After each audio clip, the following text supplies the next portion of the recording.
Merci à tout le monde. Merci, un grand merci à Moreau pour ce...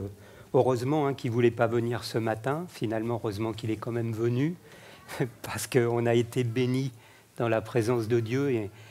Et vraiment, c'est un grand bonheur de se retrouver ici à l'Église Mosaïque. Nous sommes l'Église Mosaïque. Et vraiment, nous pouvons être contents, fiers d'être là ce matin encore pour honorer le Seigneur, pour le bénir, pour le remercier. C'est vraiment un grand bonheur de voir vos visages, parce qu'il y en a un certain nombre que je n'avais pas vu depuis quelques semaines, et ça fait vraiment plaisir de vous voir ce matin, d'être là dans la présence de Dieu, pour entamer une nouvelle saison avec le Seigneur, pour pouvoir participer à la proclamation de l'Évangile. Alors c'est vrai qu'on est au mois de septembre, c'est une nouvelle saison qui commence, et une nouvelle saison qui commence un peu curieusement quand même finalement. C'est vrai qu'on se demande quand est-ce que tout ça va s'arrêter. On n'avait jamais connu une crise sanitaire comme on a connu avec le confinement. Depuis autant d'années, nous n'avions pas connu de guerre en Europe si proche de nous. Et puis maintenant, on est en train de connaître une crise économique telle que nous n'avons pas connue, la plupart d'entre nous. La dernière crise économique importante date de 1973, donc il n'y a pas grand monde qui l'a connue et qui a connu les effets de cette crise. Et là, on rentre à nouveau dans une nouvelle crise, une crise où on nous parle d'inflation galopante, où on se demande comment on va voir à quel prix va se vendre le prix d'un litre d'essence. Pour la première fois de ma vie, j'entends parler de coupures d'électricité possibles pendant l'hiver. Vous vous rendez compte ? On est en France. En France, on commence à parler et à nous préparer au fait que, attention, en hiver, il va y avoir un petit problème cette année. Il va falloir baisser le chauffage. On ne sait pas s'il y aura du chauffage pour tout le monde. Il y aura peut-être des coupures. On est vraiment face à une période extrêmement particulière, extrêmement anxiogène. Mais je crois qu'on a dit beaucoup de choses déjà ce matin au travers de ces chants où on proclame notre foi dans la toute-puissance de notre Seigneur. Et je crois que face à ces événements, il ne faut jamais oublier qu'on a un Dieu qui est au-dessus de tout cela, un Dieu qui est souverain, un Dieu qui est là à nos côtés, notre Père, comme nous l'avons rappelé encore ce matin au travers de ces chants. Et je pense que nous devons vraiment réaliser que, quelles que soient les circonstances, la vie que nous sommes amenés à connaître, quelles que soient les circonstances, quels que soient les événements, toutes ces choses provoquent chez nous des évolutions. Elles provoquent chez nous des transformations, elles provoquent chez nous des adaptations et qui peuvent être particulièrement bénéfiques pour notre vie. Je pense que c'est quelque chose dont nous ne devons pas avoir peur, mais au contraire comprendre que ces circonstances particulières, curieuses, étonnantes, mais elles peuvent être bénéfiques pour notre vie, parce qu'elles vont provoquer chez nous une prise de conscience, une adaptation, un changement de comportement. Peut-être que nous allons réaliser au travers de ces événements un certain nombre de choses. Et il en est de même au sein de l'Église de Christ, frères et sœurs. J'aimerais que nous puissions comprendre que si nous sommes devenus membres de cette Église mosaïque, ce n'est pas pour obtenir le confort et la sécurité. Ce n'est pas pour obtenir la protection de Dieu. Si nous sommes devenus chrétiens ici, membres de cette Église, ce n'est pas simplement pour recevoir l'aide, le soutien de nos frères et sœurs. Mais si nous sommes devenus membres, c'est parce qu'un jour, nous avons réalisé l'amour de Dieu pour nos vies. Et qu'en retour, nous voulons vraiment lui apporter quelque chose en retour. Nous voulons lui rendre de cet amour en retour. Alors, comprenons bien que lorsque nous devenons membres, ce n'est pas pour nous installer, mais que cette marche, cette vie chrétienne avec Christ, c'est une marche qui doit être animée par le mouvement, par la progression, par la croissance. On doit être tout le temps dans cette démarche-là. La vie chrétienne, c'est cela. C'est pas je connais le déroulement du culte, j'ai ma place dans l'église, je sais où je m'assois dans l'église. Non, la vie chrétienne, c'est quelque chose qui doit être fait de mouvement, de progression. La Bible ne nous parle pas d'autre chose. Lorsque l'apôtre Paul s'adresse à ses frères et sœurs, lorsqu'il s'adresse aux chrétiens, il les exhorte à marcher de progrès en progrès. Il ne parle pas d'autre chose, il ne dit pas « ça y est, tout est arrivé, vous êtes enfant de Dieu, c'est formidable, la vie éternelle est là, votre place est assurée dans le ciel ». Non, Paul ne cesse d'inviter les chrétiens, de les exhorter à marcher de progrès en progrès. Et prenons ce texte de 1 Thessaloniciens, chapitre 4, verset 1, où nous voyons l'importance de la recommandation. Paul nous dit « nous vous prions ». Nous vous prions. Et il rajoute, nous vous conjurons, c'est-à-dire nous vous supplions, nous vous implorons, au nom du Seigneur Jésus, de marcher de progrès en progrès. Donc une nouvelle saison commence, une nouvelle saison qui est celle du mouvement, une nouvelle saison qui est celle de la croissance, qui est celle de la progression. Une nouvelle saison va commencer, il faut que chacun d'entre nous réalisions quels sont les projets de Dieu pour l'Église, pour ma vie. Parce que je ne veux pas passer à côté de cela. Une nouvelle saison commence, Dieu veut nous emmener encore plus loin. Église mosaïque, Dieu veut nous emmener encore plus loin avec lui.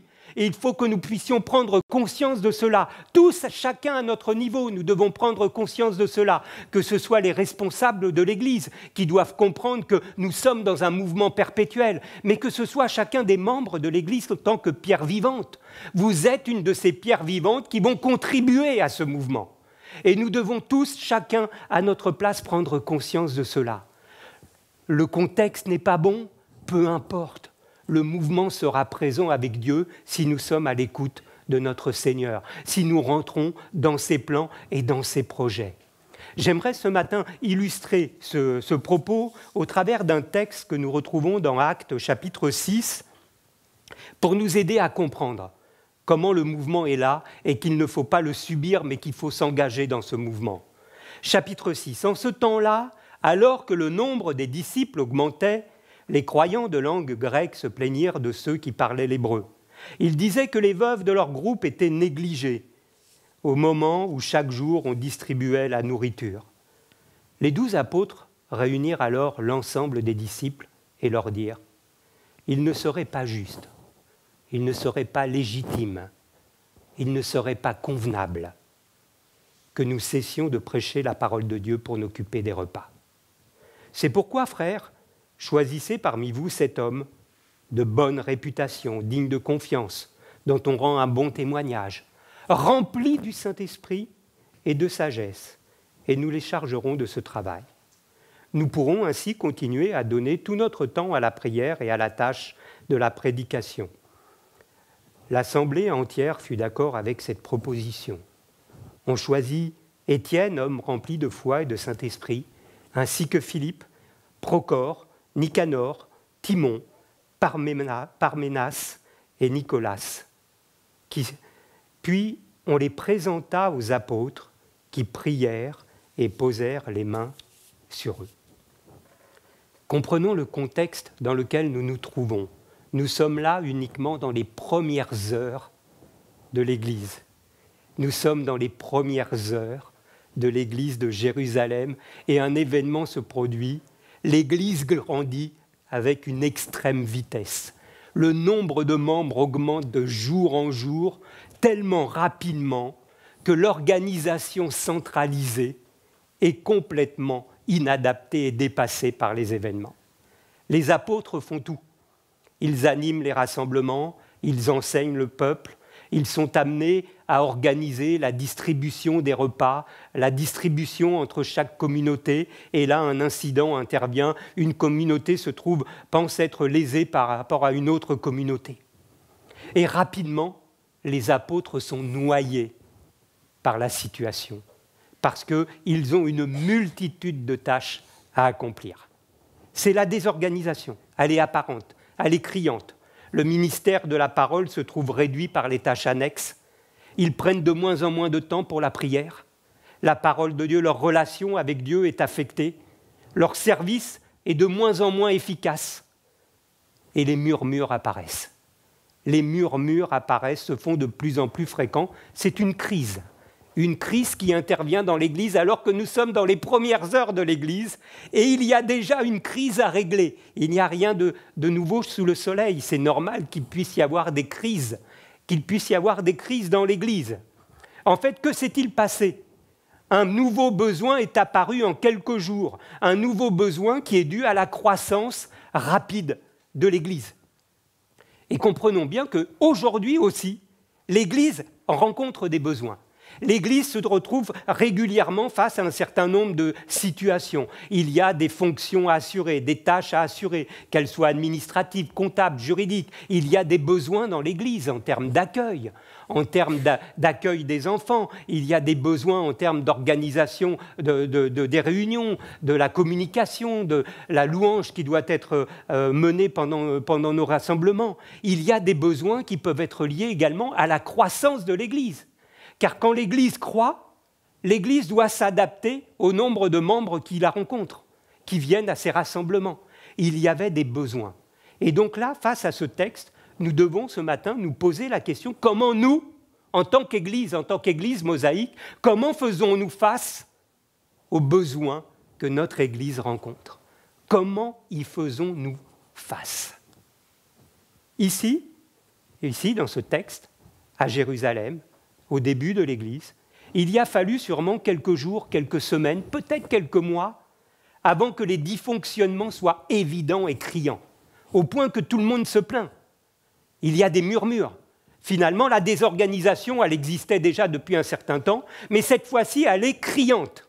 Il va falloir agir, il va falloir faire quelque chose. Et ce que nous voyons, c'est formidable, c'est que les apôtres sont animés de ce désir de conduire l'Église, de faire grandir les disciples. On voit qu'ils sont habités de cela et ils ont compris immédiatement qu'il fallait déléguer un certain nombre de tâches. Ils ont compris qu'il fallait déléguer cette activité afin de pouvoir à nouveau se consacrer au ministère de la parole. Et vous savez que dans nos églises et nos sociétés ont une telle conception des choses. Vous savez comment on est dans cette société, tout est dû. On a beaucoup de droits et peu de devoirs. En fait, on attend beaucoup de choses des uns et des autres, que ce soit par rapport à l'État, mais ça, évidemment, l'état d'esprit de notre société se retrouve aussi dans l'Église. C'est ainsi, de sorte que finalement, il y a de telles attentes dans nos églises que nos églises sont confrontées à un grand danger. On attend beaucoup des serviteurs de Dieu, y compris dans les tâches annexes. Et finalement, on s'aperçoit que nos serviteurs de Dieu deviennent progressivement des gestionnaires, des administrateurs, des juristes. Et tout cela, évidemment, au détriment du ministère de la parole, au détriment de s'occuper du troupeau, d'être le berger du troupeau. Nous devons comprendre cela. C'est notre réalité d'aujourd'hui. C'est la réalité de nos églises aujourd'hui. Que disait Paul à Timothée? Lorsque Paul s'adresse à Timothée, ce jeune serviteur de Dieu qui vient d'entrer dans le ministère, que lui dit Paul? 1 Timothée chapitre 4, verset 13, « Applique-toi à la lecture, applique-toi à l'exhortation, à encourager, applique-toi à l'enseignement. Ne néglige pas le don qui est en toi. Occupe-toi de cela, applique-toi, donne-toi tout entier afin que tes progrès soient évidents. Veille sur toi-même, veille sur ton enseignement, sois persévérant, car en agissant ainsi, tu assureras ton salut et celui de ceux qui t'écoutent. » Il est quand même étonnant de penser que Paul, l'apôtre Paul, celui qui a créé le plus d'églises dans ce qui nous est rapporté dans notre Bible, celui qui a créé autant d'églises, qui s'est déplacé de lieu en lieu, qui a annoncé l'Évangile un peu partout dans cette région de l'Orient et les bords de l'Europe, l'apôtre Paul est amené justement à donner un message clair, sans équivoque à Timothée. Les responsables doivent s'occuper de leur ministère et surtout, ils ne doivent pas tout faire. Ils doivent déléguer, former, accompagner.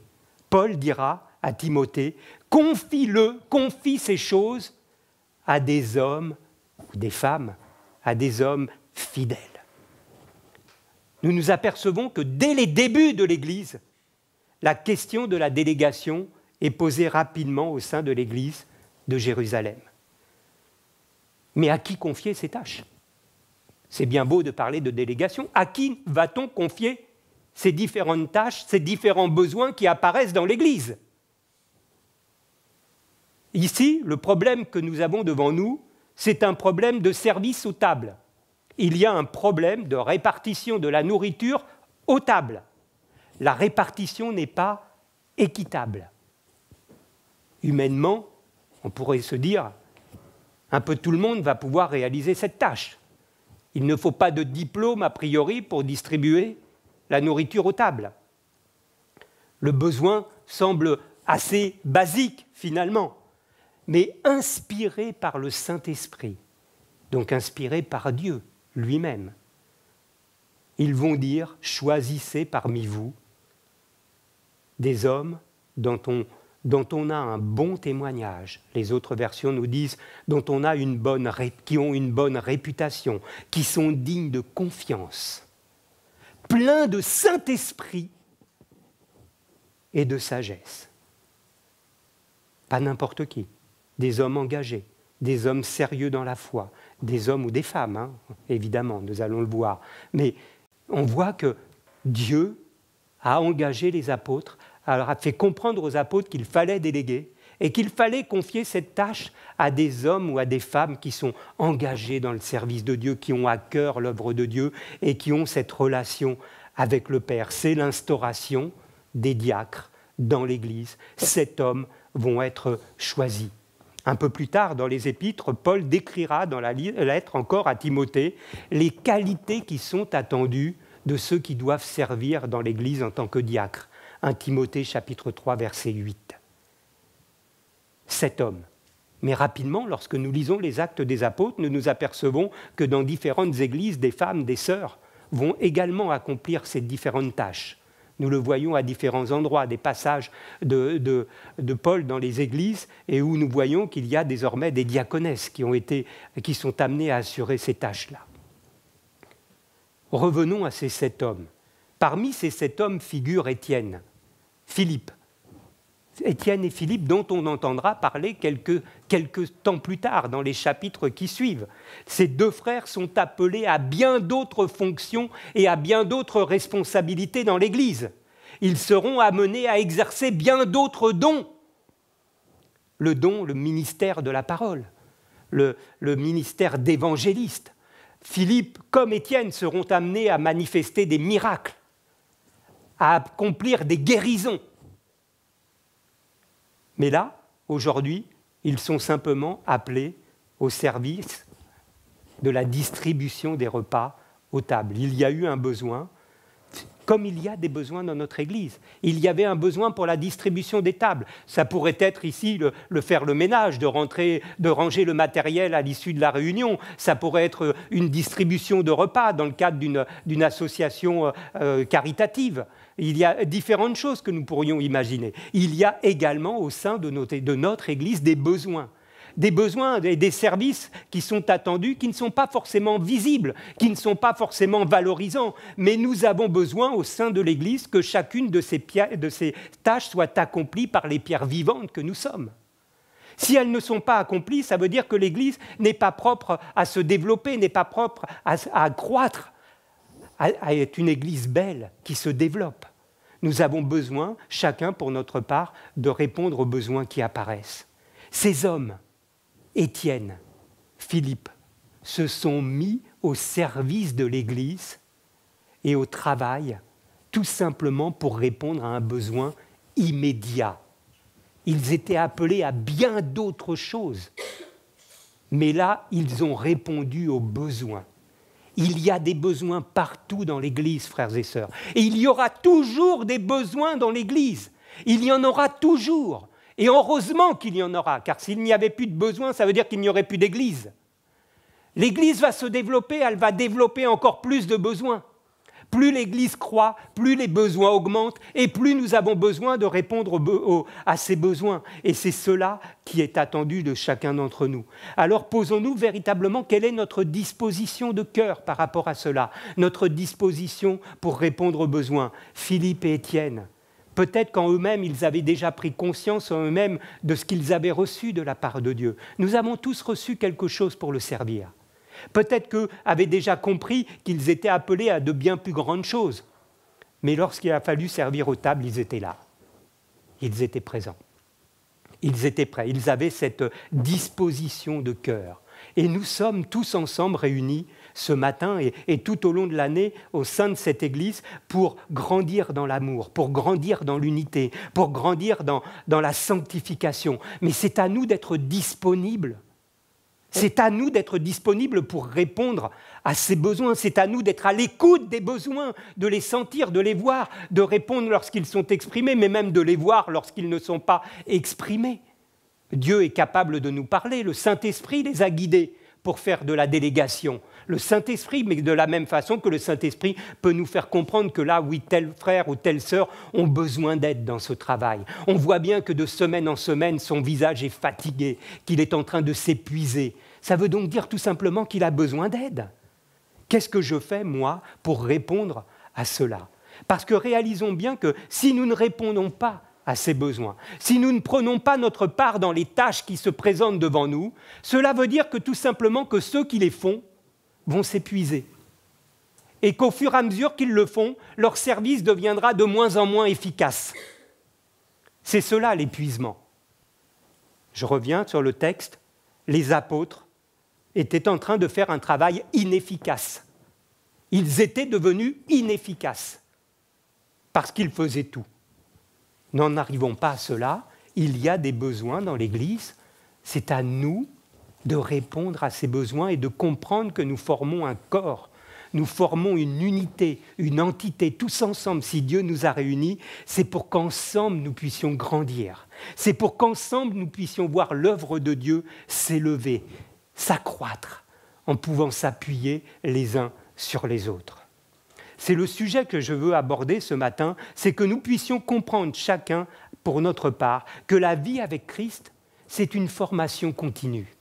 Nous sommes en formation continue dès lors que nous rentrons dans la vie chrétienne. Le baptême n'est pas une fin, la carte de membre n'est pas un sésame pour le ciel. Nous devons personnellement contribuer à notre parcours de foi pour que nos progrès, pour que notre croissance et nos progrès soient évidents. C'est à nous d'y contribuer. Nous devons rentrer dans cette formation. Cette formation, elle a différentes étapes. Nous connaissons bien la formation professionnelle. Pour la plupart d'entre nous, nous sommes déjà dans le monde professionnel et donc nous connaissons très très bien ce concept de la formation continue, perpétuelle, tout au long de sa carrière professionnelle. Eh bien, c'est la même chose dans l'Église. Nous sommes rentrés dans une formation continue et qui commence tout simplement, bien souvent, dans le foyer, qui commence bien souvent dans l'espace familial. C'est la première étape de cette formation. Si nous avons la chance de vivre au sein d'une famille engagée avec Christ, alors il nous faut bien réaliser l'importance, la responsabilité que nous avons au sein de cette famille, en tant que parents.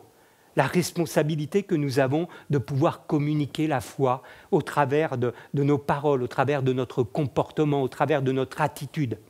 Parce que c'est là, dans le foyer, que va se jouer quelque chose de capital pour l'enfant. C'est là que va se construire sa foi, c'est là que va se construire sa perception des choses, c'est là que vont s'ancrer dans son cœur l'amour de Dieu. C'est là que vont se jouer, et nous devons véritablement réaliser l'importance de ce moment. Et si nous sommes encore enfants, de réaliser le privilège que nous avons de pouvoir être au sein de ces foyers, et de pouvoir bénéficier d'un foyer qui marche dans les voies de Dieu, un foyer qui est guidé par le Seigneur, qui n'est pas parfait, mais un foyer qui cherche à plaire à Dieu, qui cherche à faire connaître la parole de Dieu, qui cherche la volonté du Père. Nous le voyons ici, dans toujours Paul qui s'adresse à Timothée, combien Paul rappelle à Timothée l'importance de ses fondations. 2 Timothée, chapitre 3, verset 14, Paul rappelle à Timothée, toi, demeure dans les choses que tu as apprises.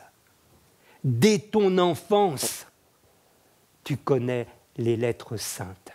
Et un peu plus tôt dans l'épître, Paul fait référence à la mère et à la grand-mère de Timothée, Eunice et Loïs, qui ont su transmettre au jeune Timothée les bases d'une relation vivante avec Dieu, La formation, elle commence déjà au sein du foyer.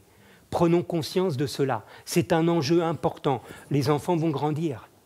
Le monde est là autour de nous, avec sa conception, ses tentations. Mais ce qui a été ancré pendant cette période-là, cela va rester dans le cœur de l'enfant. Cela va l'habiter plus tard. Cela va l'aider à faire les bons choix par la suite. La formation, elle continue, elle se poursuit au travers des rencontres que nous faisons dans les églises, au travers des rencontres des hommes et des femmes qui vont être pour nous des modèles. Nous avons tous besoin de modèles. C'est un point important. Réalisons cela. Ne nous cachons pas, restons pas dans notre coin, n'ayons pas de fausse modestie. Comprenons que nous avons tous besoin pour grandir de modèles. C'est un élément important, c'est quelque chose qui ressort constamment dans la bouche de Pierre, de Paul. Des personnes, nous avons besoin de modèles, des personnes qui nous inspirent par leur attitude dans la difficulté, des personnes qui nous inspirent par leurs paroles, des paroles remplies d'amour, de sagesse, par leur simplicité, par leur authenticité, des personnes qui nous inspirent par leur engagement, par leur amour envers le prochain, envers leur prochain. C'est ces choses qui nous inspirent et qui nous font grandir dans la foi. Et Paul avait conscience de cela. Il avait conscience de ce qu'il représentait pour ceux qui l'accompagnaient. Paul a toujours eu conscience de cela, que son attitude, c'était quelque chose qui allait former ceux qui l'accompagnaient.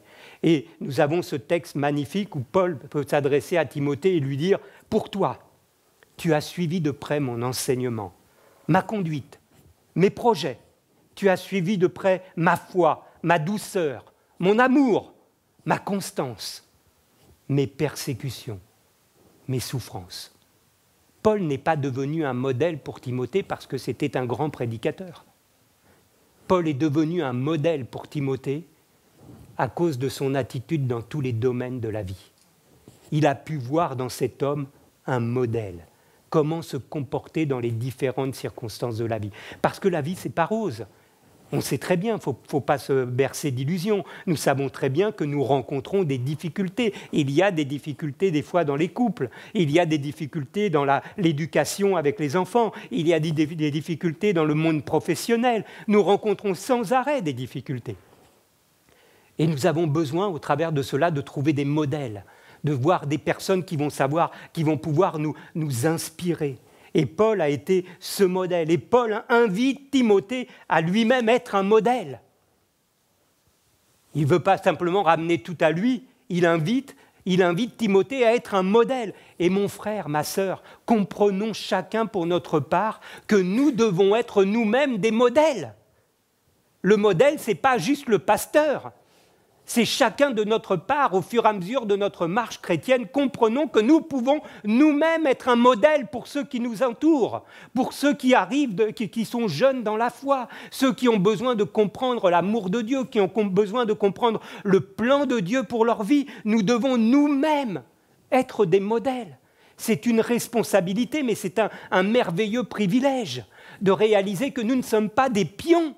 Nous ne sommes pas des pions comme ça dans l'église, sur l'échiquier. Dieu veut se servir de nous pour que toi, mon frère, toi, ma sœur, tu puisses être un modèle et que tu puisses aider ce jeune frère, cette jeune sœur à grandir dans la foi. C'est merveilleux d'imaginer que nous puissions être aussi importants entre les mains de Dieu. C'est un élément essentiel.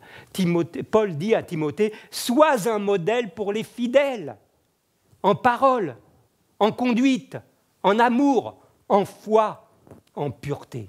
Sois un modèle. » Et de même, vous qui êtes jeunes dans la foi, n'hésitez pas à côtoyer des frères, des sœurs qui sont peut-être plus anciens dans la foi, qui ont un peu plus de maturité, pour que justement vous puissiez grandir au travers de leur compréhension, de leur contact, de leur compréhension des événements. Servez-vous de cela. C'est cela la formation avec Dieu. On n'est pas tout seul pour grandir dans la foi. La foi, on nous dit sans arrêt, c'est quelque chose de personnel. Ben évidemment, c'est personnellement qu'on vient à Dieu, mais après, ce n'est pas personnel, c'est une question de communion. C'est déjà une communion avec le Père et c'est une communion avec les frères et sœurs. Il n'y a que comme ça qu'on grandit. On ne grandit pas tout seul dans son coin. Il y a plein de choses que l'on ne va pas comprendre et qu'on mettra des années avant de réaliser si nous ne nous servons pas de ceux qui sont passés avant nous. Nous avons besoin de modèles. Nous avons des modèles. Vous êtes des modèles pour bien des personnes, mais prenons-en conscience. Nous sommes des éléments actifs essentiels de cette formation, chacun pour notre part. Et c'est bien l'image de Mosaïque, de former cet ensemble harmonieux où chacun prend sa part et chacun contribue à la croissance de l'Église. Comprenons cela. Maintenant, comprenons également que cette formation continue ne peut pas dépendre que des autres. Ça serait trop simple. C'est extraordinaire, ça. On a juste besoin de suivre ce que nos parents nous apprennent. On a juste besoin de suivre des modèles. Et puis voilà, c'est bon, c'est gagné. Ben non, frères et sœurs, ce n'est pas ce que nous dit la Bible. La Bible nous parle d'efforts. Elle nous permet de comprendre que nous ne parviendrons pas à grandir, à faire des progrès dans la sanctification, dans notre marche avec Dieu, si nous-mêmes, nous ne sommes pas engagés dans cette marche. Il y a la part qui nous revient. Il y a l'effort que nous devons faire, l'engagement, la détermination que nous mettons à cela. Et lorsque Paul cherche à faire comprendre cela aux chrétiens, aux différents chrétiens auxquels il s'adresse, de quoi parle-t-il ? Il parle du dur labeur du laboureur. Il parle de la préparation persévérante de l'athlète. Il parle de la soumission du soldat aux autorités. Et c'est ainsi que Paul peut s'adresser à Timothée et lui dit « Je t'exhorte, je t'encourage » à ranimer la flamme du don de Dieu, à ranimer la flamme du don de Dieu, parce que Dieu a déposé quelque chose dans ta vie. Forcément, Dieu a déposé quelque chose dans chacune de nos vies. Il a déposé des dons, des capacités, des qualités particulières en chacune de nos vies. Il n'y a personne qui a été mis de côté. Nous avons tous quelque chose à apporter dans l'Église, quelque chose qui va contribuer à l'ensemble à s'accroître, à se développer, à devenir encore plus, à briller dans ce monde. Quelque chose qu'il a déposé en vous. Et Paul rappelle cela à Timothée, ranime. Nous devons ranimer cela, frères et sœurs. Nous devons vraiment faire tout ce qu'il faut pour que ce don qui nous a été confié puisse briller, puisse se développer.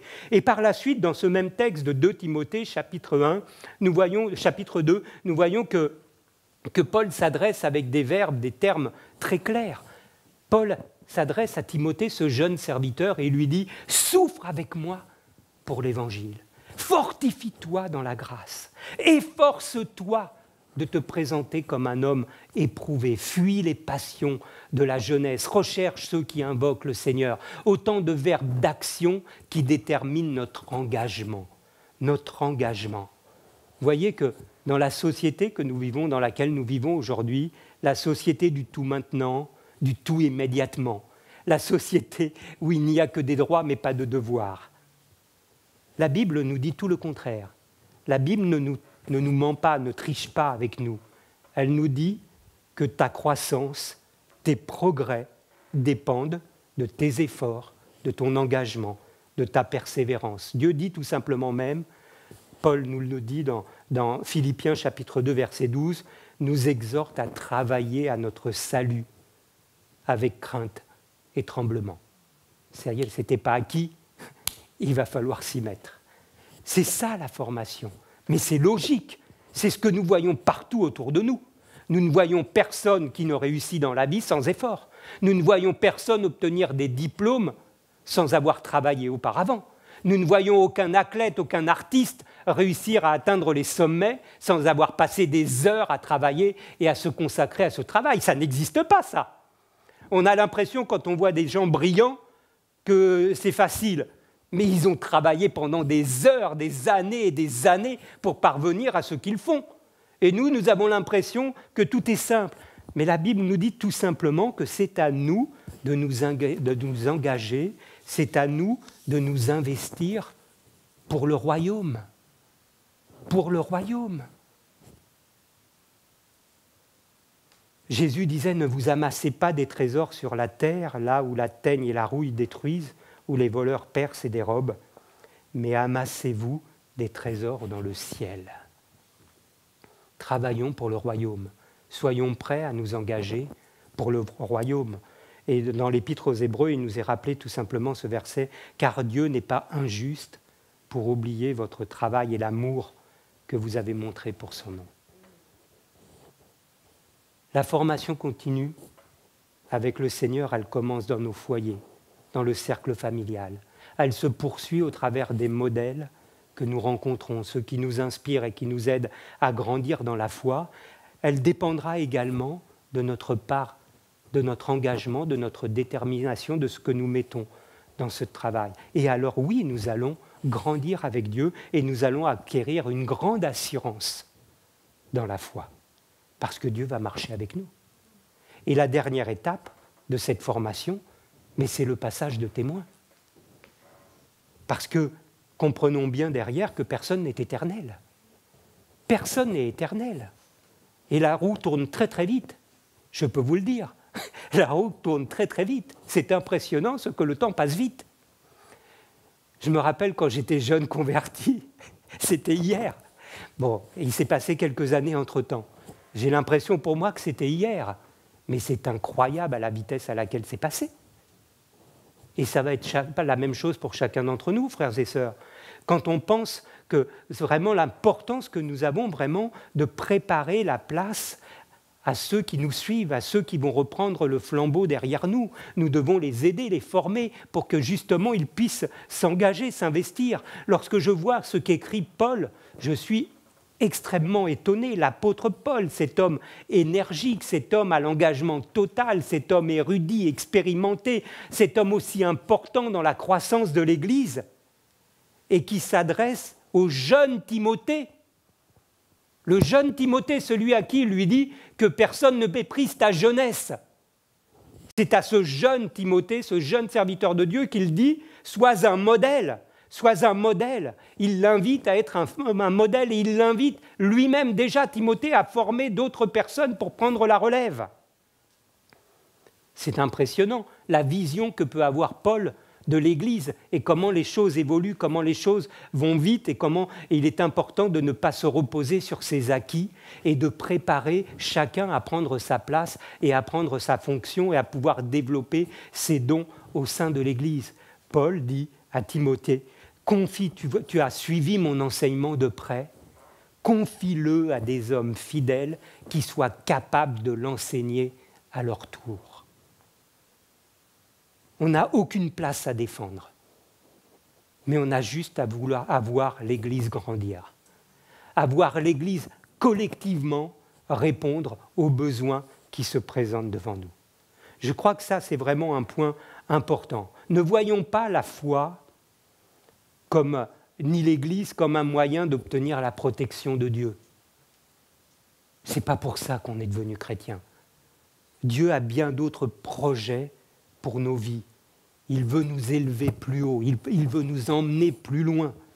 Il veut faire bien des choses au travers de nous, il veut que nous soyons de véritables témoins dans ce monde. Il veut faire de nous des enfants de lumière, il veut que nous puissions briller dans notre société.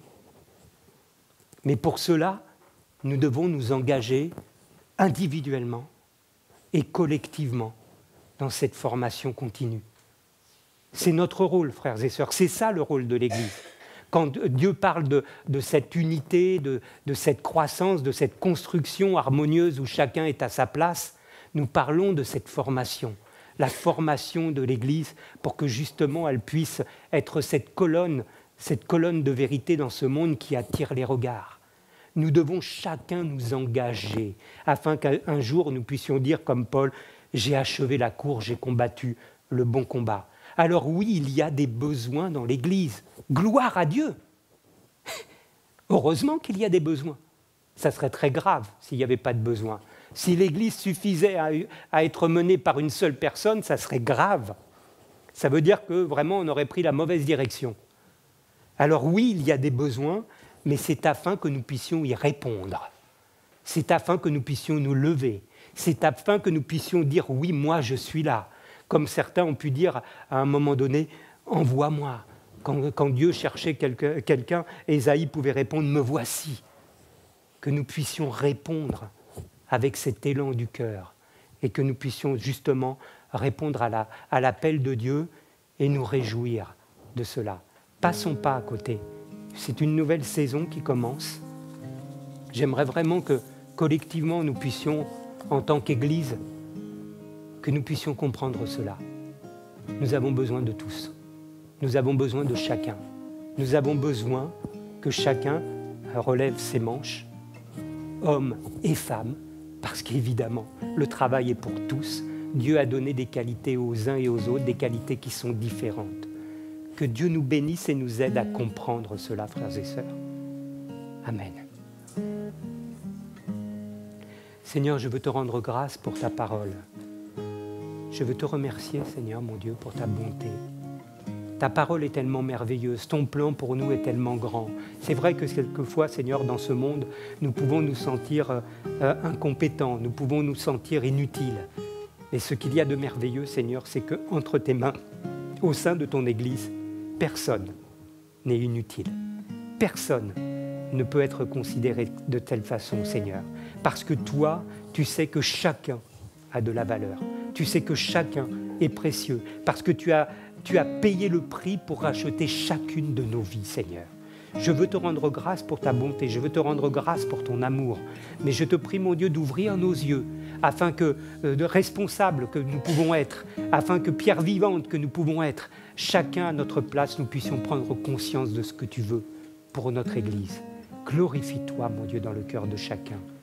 Amen.